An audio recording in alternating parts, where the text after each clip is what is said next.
যারা উল্টাপাল্টা কথা বলবে, যারা আন্দোলনকারী দল, যারা বিএনপি সম্পর্কে উল্টাপাল্টা কথা বলবে, সেটা কোনোভাবে হবে না। তাহলে পরিষ্কার তাদেরকে বলেন যে তারা যায় সরকার ছাইরা তারা বাইরে যায় রাজনীতি করুক। পরিষ্কার কথা, আমরা তো মানা করি নাই, রাজনীতি যে কেউ করতে পারে, সেটা করুক। আর আরেকটা বলবো, আমাদেরকে হতাশ হওয়া যাবে না।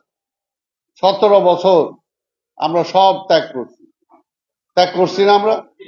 আরে ভাই, যে যত কথাই বলুক, নির্বাচন ছাড়া কোনো বিকল্প নাই, নির্বাচন ছাড়া বিকল্প নাই।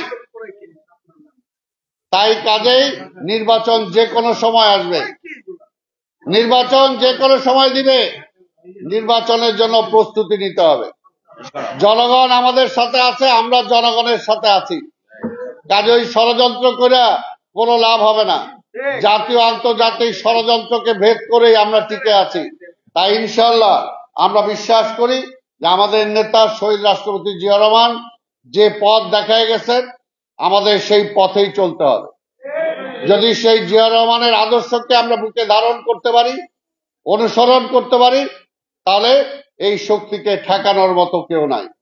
কারণ সেখানে থাকবে সততা, সেখানে থাকবে ডিসিপ্লিন। যদি এই দুইটা থাকে, এই দুইটা আদর্শ, সততা আর ডিসিপ্লিন নিয়ে যদি আমি চলতে পারি, দেশপ্রেম নিয়ে যদি চলতে পারি, তাহলে স্বাভাবিকভাবে এখানে আমার হারানোর কিছু নাই। আমরা অনেক কিছু হারাইছি, কাজে সামনে আর হারানোর কিছু নাই। দেশটাকে দিতে হবে, এবং এই দেশটাকে দেওয়ার সময় এখন আসছে, দেশটাকে দেওয়ার সময় আসছে।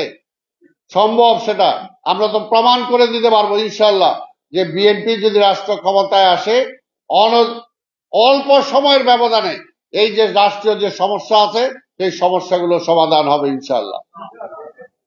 কাজে আমরা আজকের এই দিনে আমাদের নেতা শহীদ রাষ্ট্রপতি জিয়া রহমানকে আমরা স্মরণ করি, এবং এই দেশে আবার বলবো, এই সরকারকেও বলবো, আমরা চাই না এই সরকার ব্যর্থ হোক, আমরা চাই এই সরকার সফল হোক।